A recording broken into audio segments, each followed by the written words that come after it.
સમાચાર વડોદરાથી, જ્યાં પીએમની અપીલ પછી પેટ્રોલ ડીઝલ બચાવવા વડોદરા કોર્પોરેશન પણ સજ્જ જોવા મળ્યું છે। વીએમસીએ તમામ અધિકારીઓને કાર પુલિંગ કરવા માટે આગ્રહ સેવ્યો છે। શહેરમાં પ્રદૂષણ ઘટાડવા ઈ બસ સેવા વહેલી તકે શરૂ કરવામાં આવશે। એક જ વાહનમાં વધુ અધિકારી કર્મચારીઓ જાય તેવી સૂચના આપવામાં આવી છે।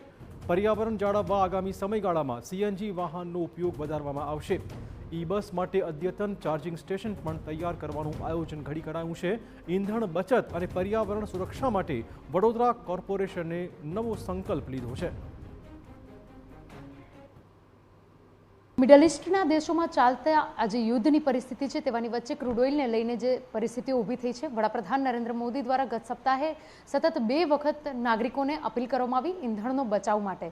વડોદરા મહાનગરપાલિકાનું આ સમગ્ર બાબતને લઈને કયા પ્રકારનું આયોજન છે તેની સાથે તે વિષય પર વાત કરવા માટે આપણી સાથે જોડાયા છે વડોદરા મહાનગરપાલિકાના કમિશનર સર। જે પ્રકારની વડાપ્રધાનની અપીલ હતી અને સાથે સાથે વડોદરા મહાનગરપાલિકાનું કહીએ તો અનેક કર્મચારીઓ એવા છે કે જેઓને ફિલ્ડ વિઝિટમાં જવું પડતું હોય છે, કેવું આયોજન કરીશું જેના કારણે ઈંધણનો બચાવ કરી શકીએ? સૌથી પહેલાં જે વડોદરા મહાનગરપાલિકાએ ગત બજેટમાં પણ અમે અનાઉન્સ કરી છે કે ક્લીન મોબિલિટી અને ગ્રીન મોબિલિટી ઉપર અમે વળવાનું જ છે। સૌથી પહેલાં ક્લીન મોબિલિટીની વાત કરીએ તો માસ ટ્રાન્સપોર્ટમાં અમે ઇંધણ બચાવી શકીએ તો ઘણું બધું ઓવરઓલ સેવિંગ્સ થઈ શકે એમ છે। એટલે અત્યારનું જે પરિસ્થિતિને જોતાં અમારું જો 250 ઇલેક્ટ્રિક બસીસ જે સેન્કશન થઈ છે એમાં 40 બસીસ આવી ગયું છે। અમે ટૂંકા સમયમાં ભારત સરકારનું ડેટ માટે વેઇટ કરી રહ્યા છે કે કારણ કે આ પીએમ ઈ ડ્રાઈવ છે એટલે ભારત સરકાર તરફથી જ ડેટ જાહેરાત થવાનું છે, એટલે આ તારીખ તરફથી અમે વેઇટ કરી છે ત્યારથી જ 40 બસો શરૂ થઈ જશે અને ધીરે ધીરે વિધિન 6 મંથ્સ ઓલમોસ્ટ 200 બસીસ આવી જવાના છે અને વિધિન યર 250 બસીસ આવી જવાના છે। એટલે જો માસ ટ્રાન્સપોર્ટ સિસ્ટમ છે એમાં પણ પબ્લિકને અટ્રેક્ટ કરવા માટે એક પહેલ છે જેમાં બેટરી બેઝડ એનર્જી સિસ્ટમ્સમાં જવાનું છે। અત્યારે ગુજરાત સરકાર અને ભારત સરકારની સાથે પણ ચર્ચા ચાલી રહી છે। આવનારા દિવસો માટે ગ્રીન હાઇડ્રોજન બસીસ પણ વડોદરા મહાનગરપાલિકા લાવવાનું પ્લાનિંગ કરી રહી છે। કદાચ દેશમાં પહેલી મહાનગરપાલિકા હશે કે GH2 બસીસ પણ અમે લોન્ચ કરવા માટે અને એમની ચાર્જિંગ ઇન્ફ્રાસ્ટ્રક્ચર પણ લાવવાની પ્લાનિંગ છે અને એ ફ્યુચર ફ્યુઅલ પણ છે, પરમનન્ટ રિપ્લેસમેન્ટ ફોર ડીઝલ અને ડીઝલ છે।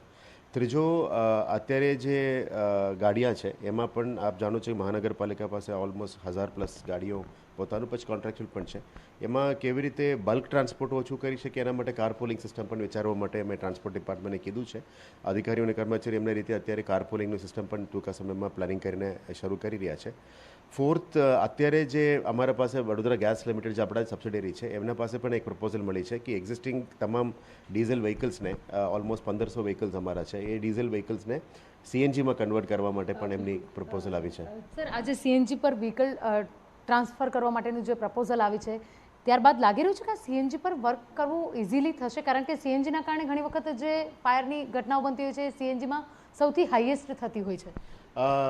પીઝો સિસ્ટમ સાથે જે ઇલેક્ટ્રિક ઇશ્યુઝ પણ છે અને ફાયર સિસ્ટમ્સ પણ છે એ એમરજન્સી સિચ્યુએશન્સમાં ક્યારે પણ આવું બધું થતું હોય છે, પણ આમાં કાળજી લેવા માટે અમે મહેનત કરીશું। એટલે સ્વિચ ઓવર મિકેનિઝમ હશે, ઓછું ઇંધણ યુઝ કરવા માટે સીએનજી સિસ્ટમ સ્વિચ ઓવર અને બેક ટુ ડીઝલ સિસ્ટમ પણ બની શકે, એટલે મલ્ટિપલ ઓપ્શન્સ કરવું પડે। અને અત્યારે આપ જાણો છો કે આ 1500 વ્હીકલ્સની કન્વર્શન સિવાય જે 10 વર્ષ 15 વર્ષ જૂના ગાડીઓ છે જ્યારે સ્ક્રેપમાં જાય છે, જ્યારે નવું ગાડી અત્યારે કરવામાં આવશે અમે બધી ઇલેક્ટ્રિક ઉપર જવાનું પ્લાનિંગ કરી રહ્યા છે।